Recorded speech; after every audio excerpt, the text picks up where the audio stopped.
How goes the family? Welcome back to Larry's Anything Goes. Hopefully, you guys are having a great day.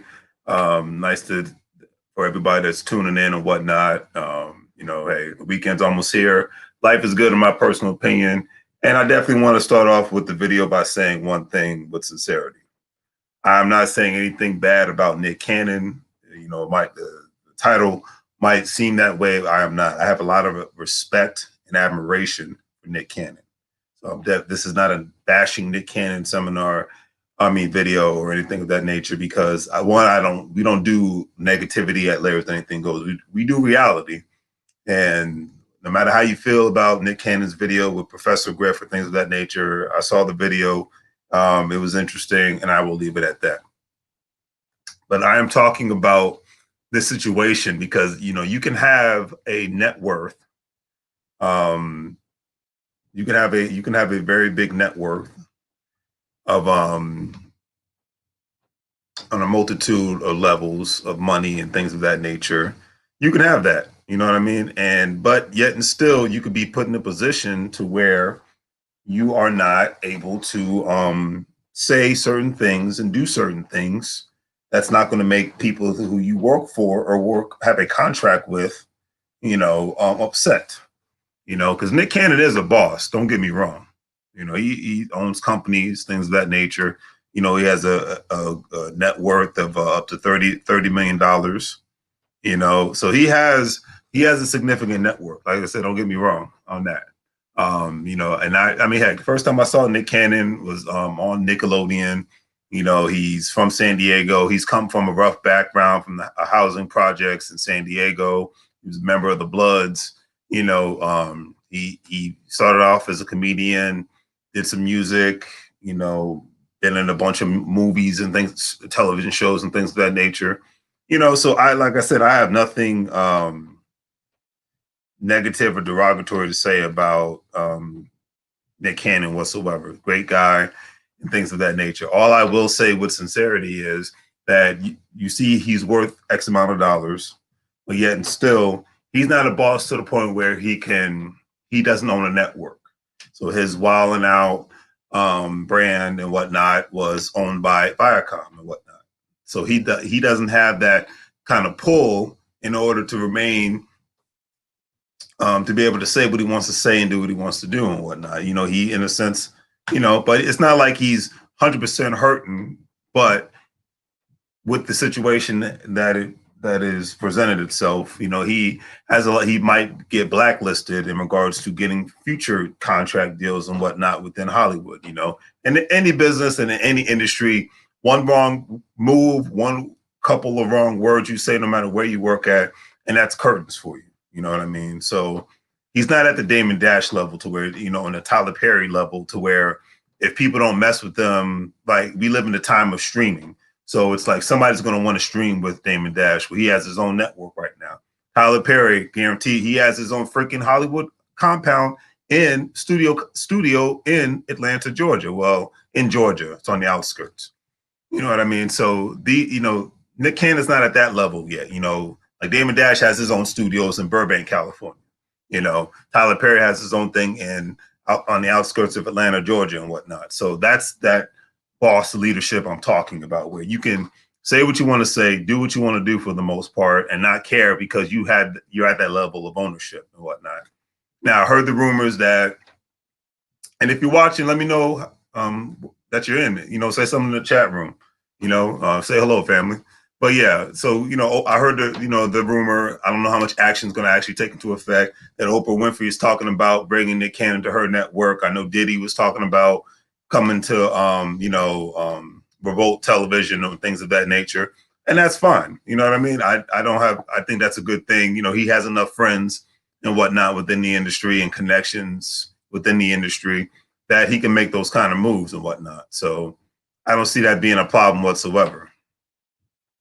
All I will say with sincerity is that I just hope that Nick Cannon, this is a life lesson for Nick Cannon, and this is really a life lesson for anyone. No matter how much money you have, if you don't own it and don't control it, then you have to learn how to let go of it. I can't really stress it in any other way. A lot of people have, celebrities business people, politicians. They've said things that have, basically ticked a lot of people off, and they retracted and recanted their statements and things of that nature. And it was really because of the money involved, or because they didn't own it. I mean, the whole thing with the Washington Redskins, it's been going on for a long time, but they finally decided to change the names to I don't even know what it is, just the Washington, I guess, because I don't watch sports. So forgive me. If my football fans are watching, correct me in the chat room. But they changed the name and got rid of the Redskins, and, just calling them Washington. Now, that's ticked a lot of fans off. I get it. That's ticked a lot of fans off. However, the main reason why this took place is because the owners were getting pressure from the people who they make money with.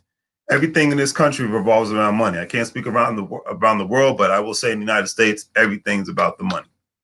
And I will say with sincerity that the name changed for that football team because money was involved. Nothing else, not because of how they felt and whatnot.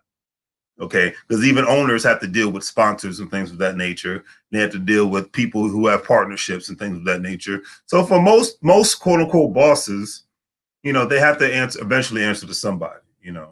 Even Jeff Bezos, he's not a one man shop. He might be the face and whatnot, but of Amazon and things of that nature and other organizations and whatnot. But he works in conjunction with other people. But he has a lot more leeway than a Nick Cannon does.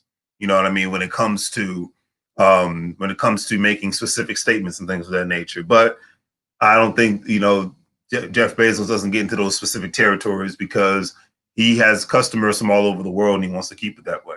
You know what I mean? So, like I said, this isn't a diss about Nick Cannon whatsoever. I got nothing but love for Nick Cannon. I stand with him. His net worth is $30 million. And he owns multiple businesses, not even within the entertainment space. I know he has his own record company and things of that nature. He's had, 2 record companies, correct me if I'm wrong. Been in multiple movies, television shows, things of that nature. Owns nightclubs and whatnot. He's teamed up with Pitbull. So that's what I said. He is a boss in his own right. I give Nick Cannon that much credit. He is a boss in his own right and whatnot, but he's not a boss to the fact when it comes to networks and things of that nature. So it's like when you work for somebody, you have to tread lightly. It is what it is. I mean, great example. One statement Prince made, and I really respect that. Prince felt like he went from Prince to the artist formerly known as Prince because he wanted to have his royalties, and he wasn't happy with the record label that he was in, whatnot. So if you're watching, family, please like, subscribe, share, and definitely say hello in the comments section. Let's engage. That's why I'm going live. I want to hear from you all.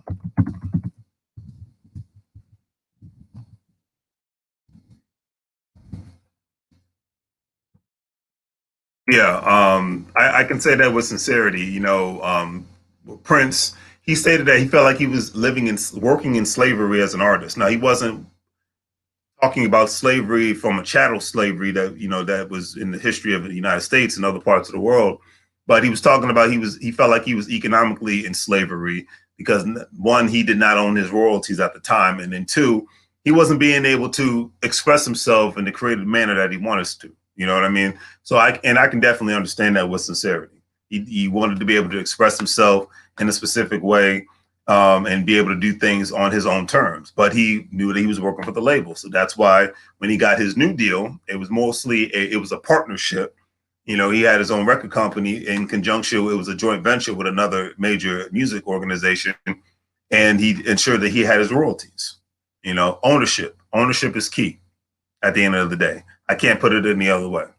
And then he was able to, before he passed away, unfortunately, he was able to do things his own way. Michael Jackson, before he passed away, owned his own royalties and owned the royalties of the Beatles, crying out loud. It's like ownership. And for the survival of anybody nowadays in the United States, ownership is where it's at. It's like I said, it's beautiful that people are moving to cheaper states, and I commend them. Continue to do that so you can save money. But for the next 2 generations, if ownership isn't on the table of your mindset of you moving to these cheaper states, then in a sense, you're not going to lose, but the future generations will lose. I'll put it like that, because like I said, the days of just living the quote unquote lifestyle of just having a job are over with. Not only do you need backup plans and contingency plans, I mean, obviously COVID-19 has stated that, but you need more backup plans in regards to ownership. You know, we need to make it a habit of passing down cars and homes and land and businesses to the next generation. You know, that's very important.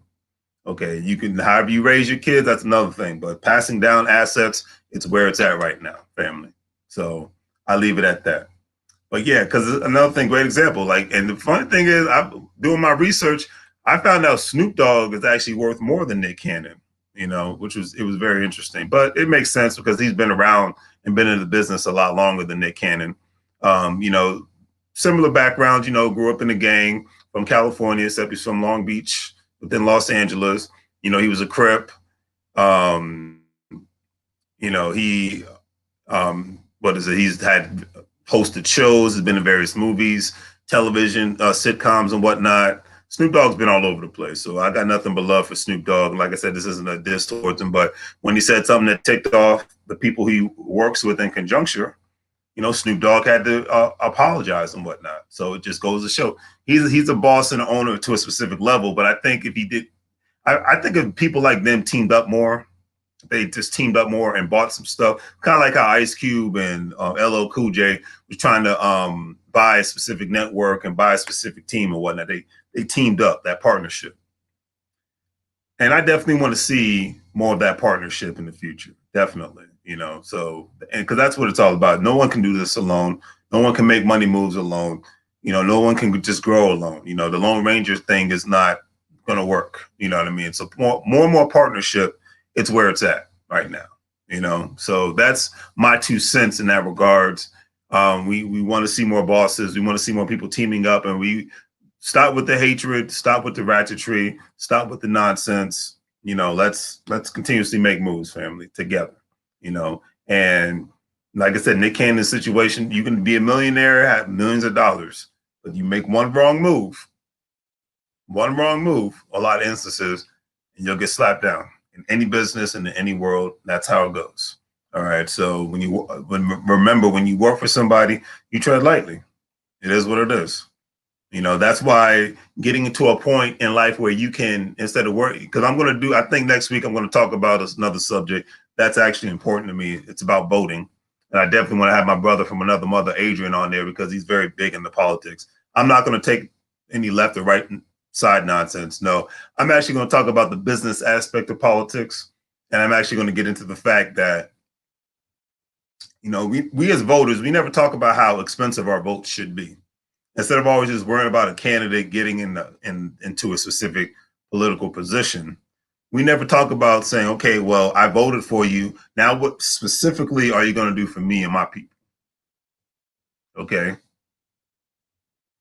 This is our agenda. We waited in line, we voted, and now who the heck knows what the voting is going to be like with this mail-in ballot thing. What are you specifically going to do?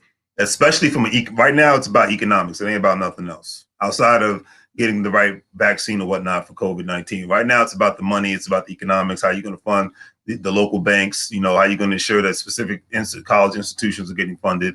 How are you going to ensure that access to capital is going to be created for current and future entrepreneurs and business people like myself? You know, outside of that, I really don't care. Okay, so I will say that when it comes to voting, that's why I said my vote is expensive, because if that's not on your agenda, and we don't really, as an adult, man to man or man to female, we really don't have nothing to talk about when it comes to politics. I'll leave it at that. So, all right, I'm going to put the link in the chat room. Let me know if you want to call in, and we will go from there and call it a day.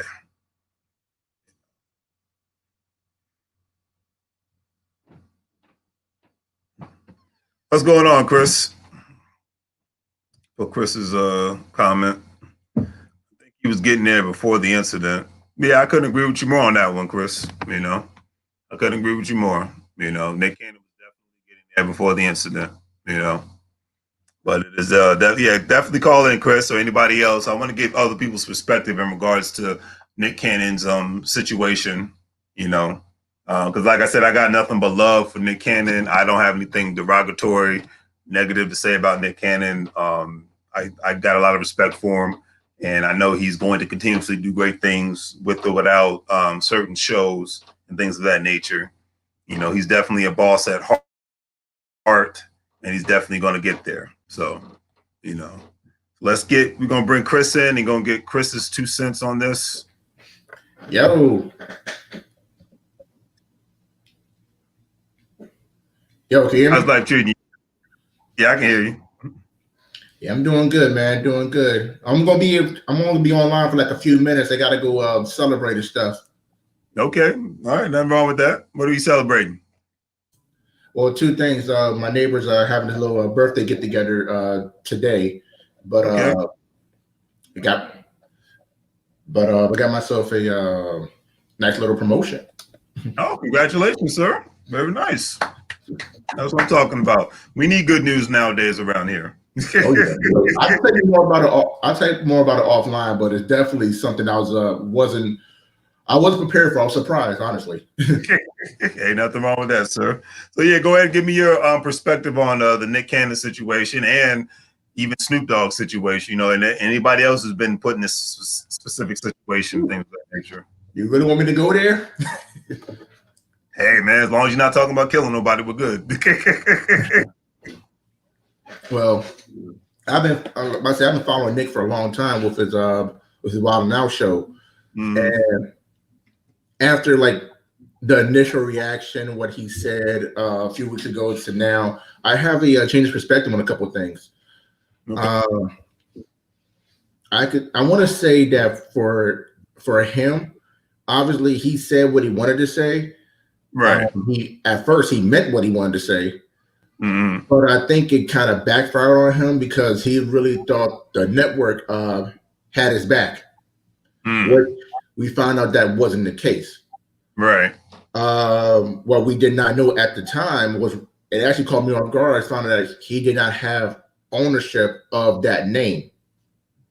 So that name is going to affect him more ways than one. And what's even more crazy about it is the fact that everybody had his back when he first said what he had to say in his own podcast.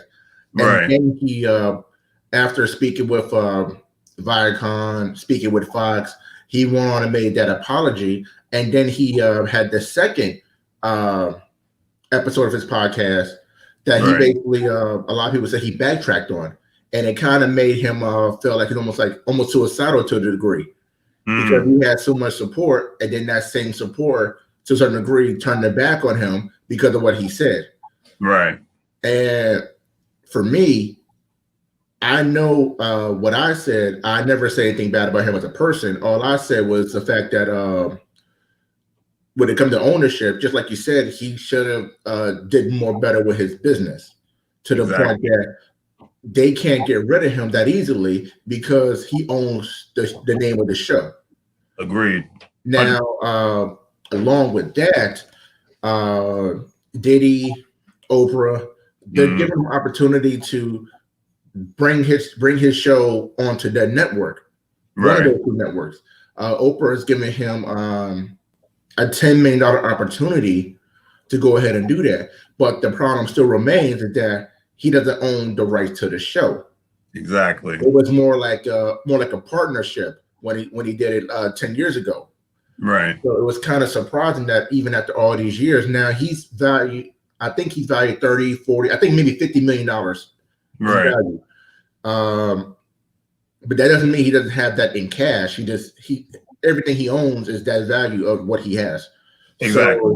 So when Oprah said Joe give him $10 million to bring his show, his ideas, his creativity onto her network, that's a good start.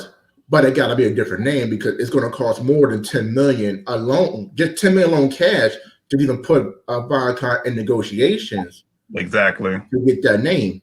Now, another thing, what Nick was doing outside of his social justice and everything, which I applaud, because there's not a lot of celebrities at his level that were doing that. I mean, a lot of people did a lot of talks, a lot of donations, but he actually was on on the front lines, and I commend him for that, especially for him going onto the front lines. Yes. Then he got to fly to Atlanta for his show, then fly to LA to do his radio show. Yep. Almost on a daily basis. Not to mention, he just graduated from Howard University, I think for law, I believe. Yep. So he was on his way of doing big things, and just what he just said to me was just bad timing. Right. Because obviously we all know the First Amendment, freedom of speech, religion, press. Right. We have that. So I'm not knocking for him saying it. I will say it was a bad time of him to say it. Right. And not to mention what you're gonna say could bring consequences. Right. But I do commend him for him saying what he believed in. Oh yeah, I mean that's the thing. It's like I believe in the First Amendment of freedom of speech. The problem is, and I will quote Dr. Worth Watkins, for most, freedom of speech isn't truly free, because you might be able to say whatever you want to, but the majority of the time there's going to be a lot of consequences. Oh yeah, with that freedom of speech. Oh, yeah, there's a lot of consequences for it, and he now knows about it. And it wasn't that I'm not going to say he's suicidal, but he felt that way after reading one of his tweets. Like it was kind of disturbing for me and stuff like that when he said that. And like I said, a lot of people, including myself, even said like, hey, we wasn't mad at what you were saying. Right. We were just to me, I was more mad at him that he didn't get to own his name. He didn't own the name. That's what I'm more mad about, not what he said or how he retracted or backtracked or even apologized. I'm not mad about that. I was mad about the fact that he didn't own his name to it. Now going back to like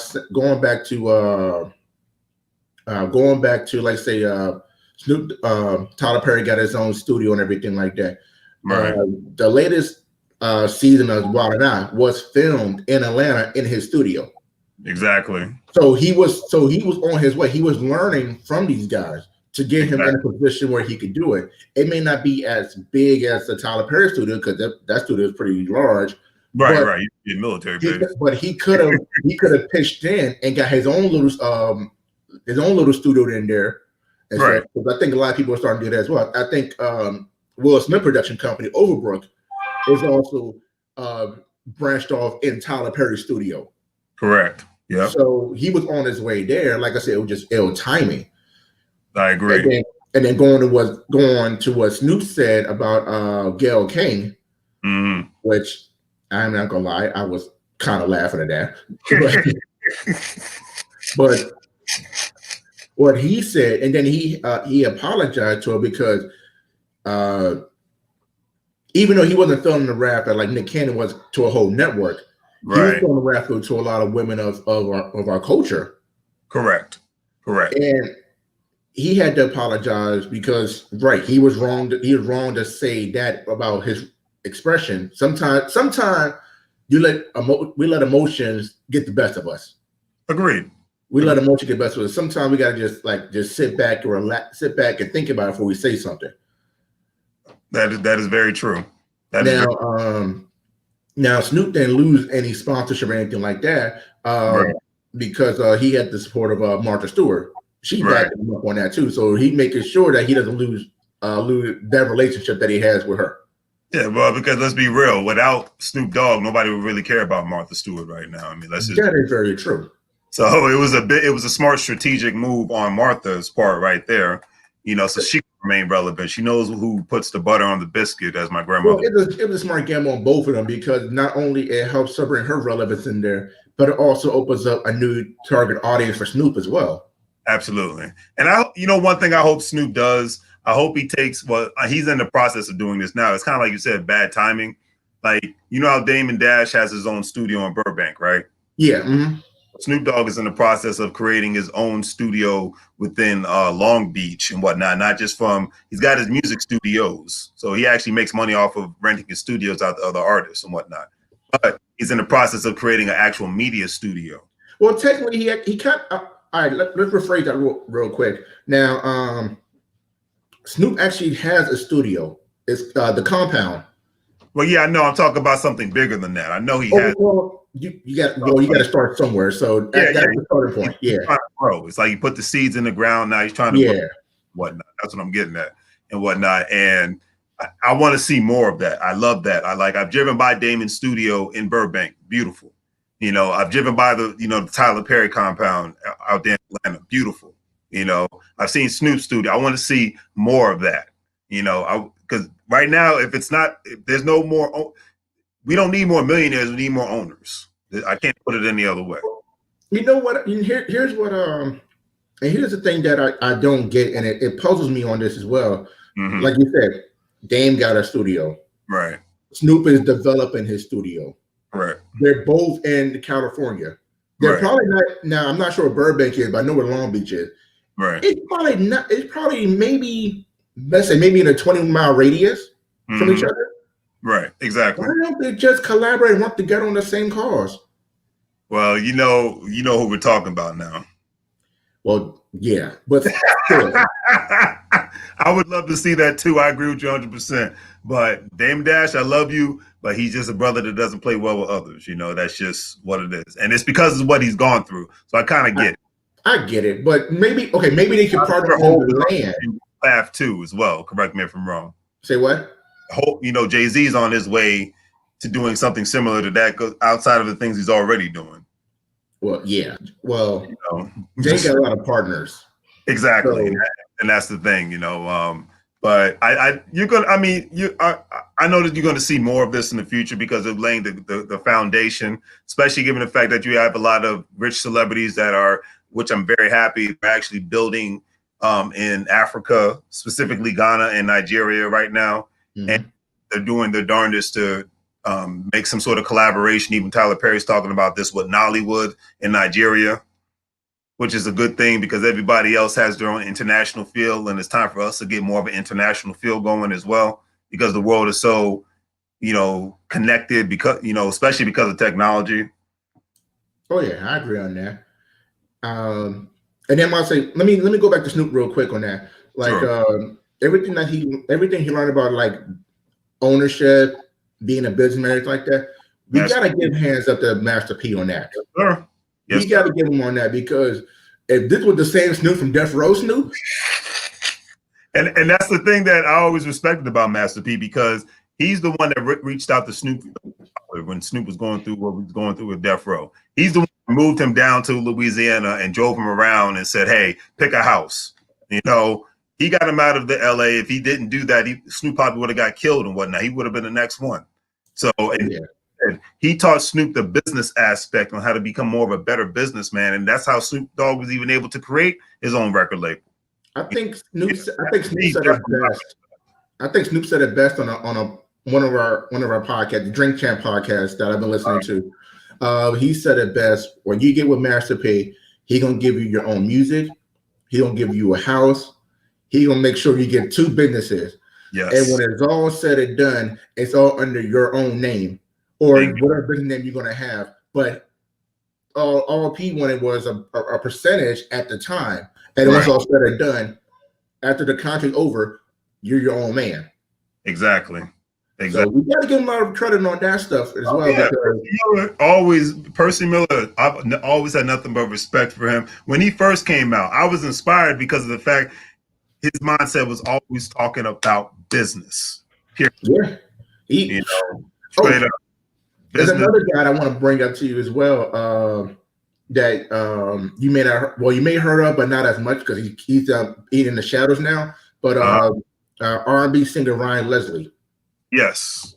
So he made like 2 albums that I could think of years ago that it made some sales, but didn't make enough sales, so to speak. So what he did, he started using CRM, which is customer relation management, basic software for that. So he started making all his music exclusive. Instead of him going to the record labels, he now has people in his a CRM, which is basically like an email list or text or even a Facebook group.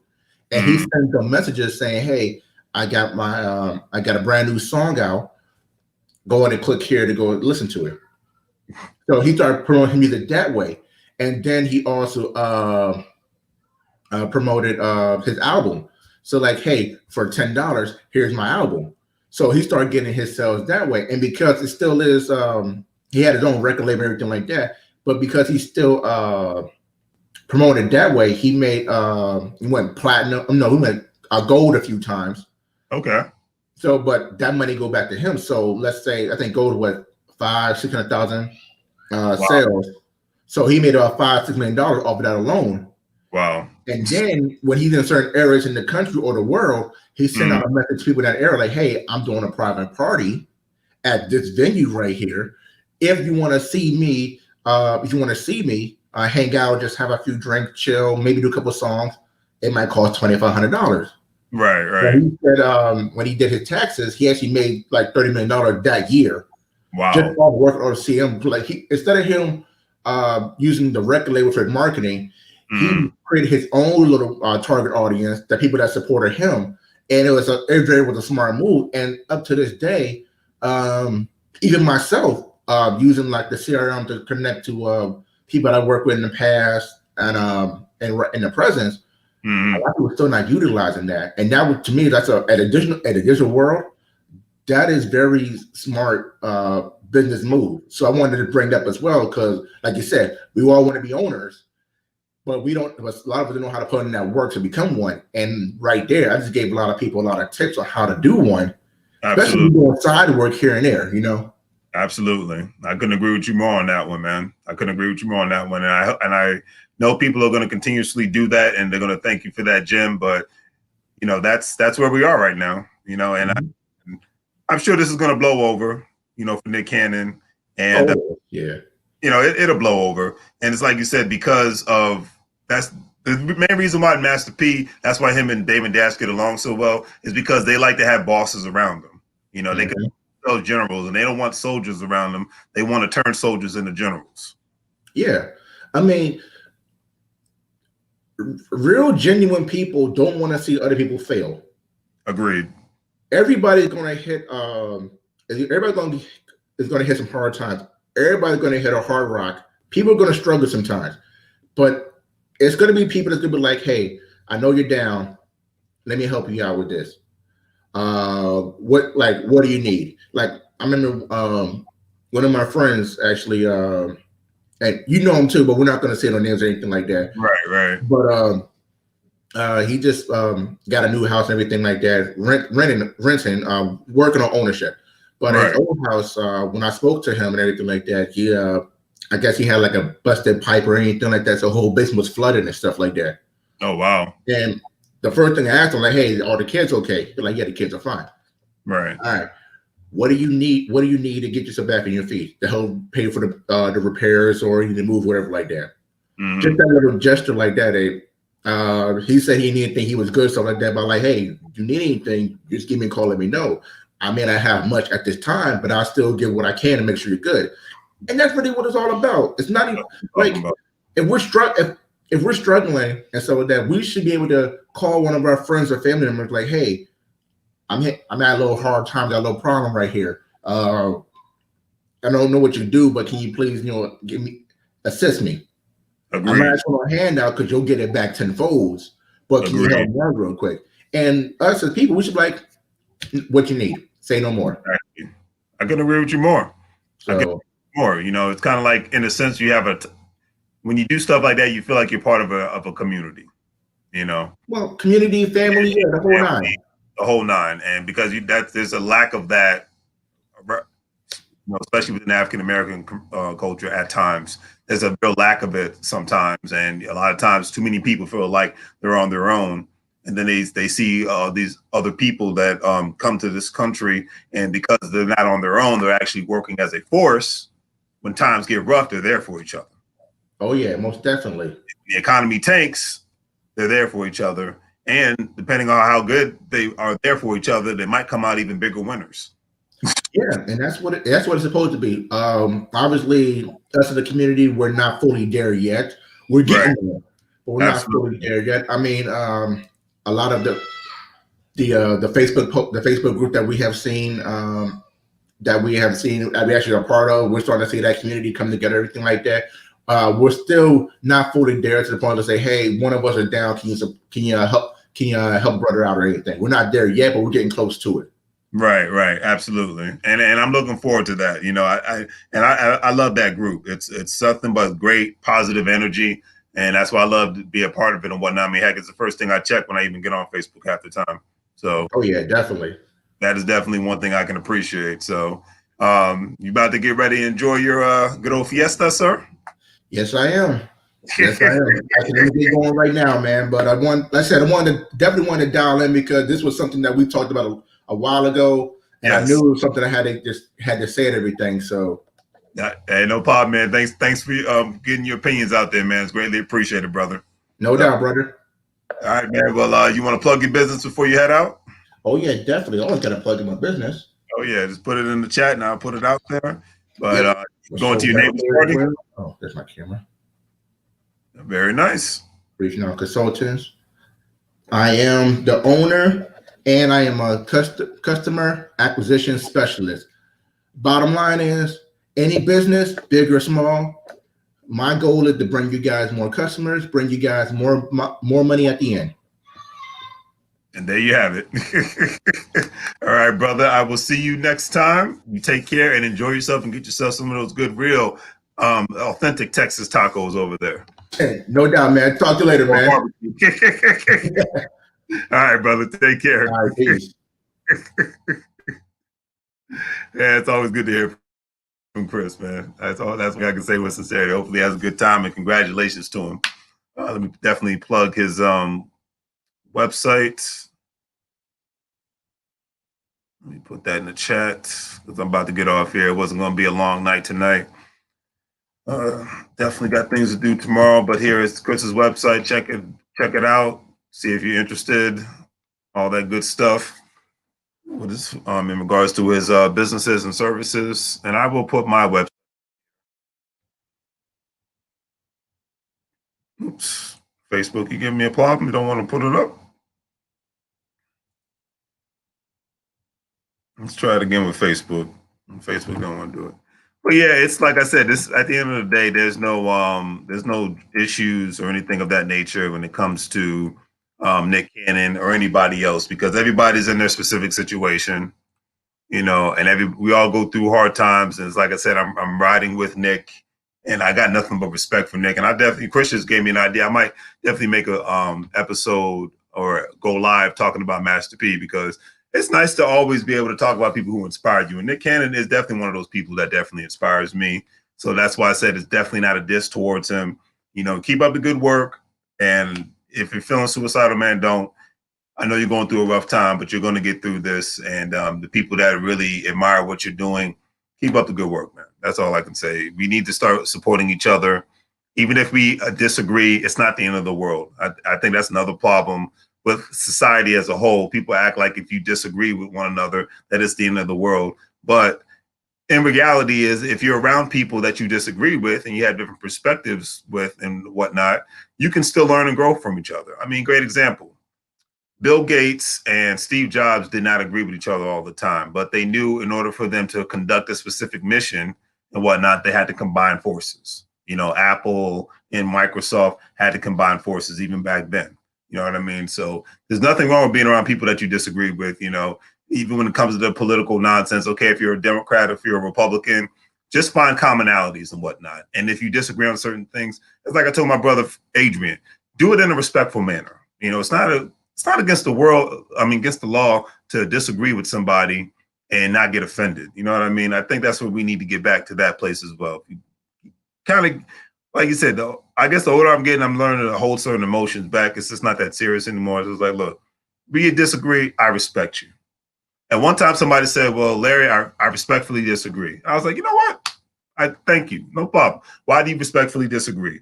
We were talking about, this is during the last recession and whatnot. So we were just throwing around ideas in ways to try to get the economy moving again and whatnot. We was like, hey, well, what can be done? And we disagreed, but then eventually we agreed to disagree, but we did it in a respectful manner. Here's my online store website. If you guys are interested in check it out and supporting small businesses, purchase any specific products out there, things of that nature. So I will put it out there. Oops, that's Chris's. Here's mine. There you go. So yeah, definitely check out the online store and things of that nature. As you see on the ticker, you see Care Bars International. Basically, where we buy gold, we save it, we refer others. Right now, buying gold and buying cryptocurrency is becoming the new norm, because even a lot of rich people are doing that. I'm not an economist. I'm not a CPA, financial expert. I'm just noticing what's going on. So, take what I say with a grain of salt. And as always, do your own research before you make any purchases on anything in life when it comes from an investment standpoint. So, but gold and cryptocurrency is what I'm buying, and I hope and stocks at the same time. So, hey, if you want to become a part of the Carrot Bars International family, the link is in the description. Like I said, once you sign up, I will give you a call. We'll go from there, be able to make money moves in various different ways and whatnot, because we all in today's world have to have various kinds of backup plans and things of that nature. So you're just not in the JOB category, which stands for just over broke. On that note, family, please do the free things, like, share, and subscribe. And hopefully you guys have a great day. And we'll see you guys next time, especially the next time we go live. I think we'll talk about the cost of actually somebody obtaining your vote and whatnot outside of empty promises. All right. So take care, family, and have a good day.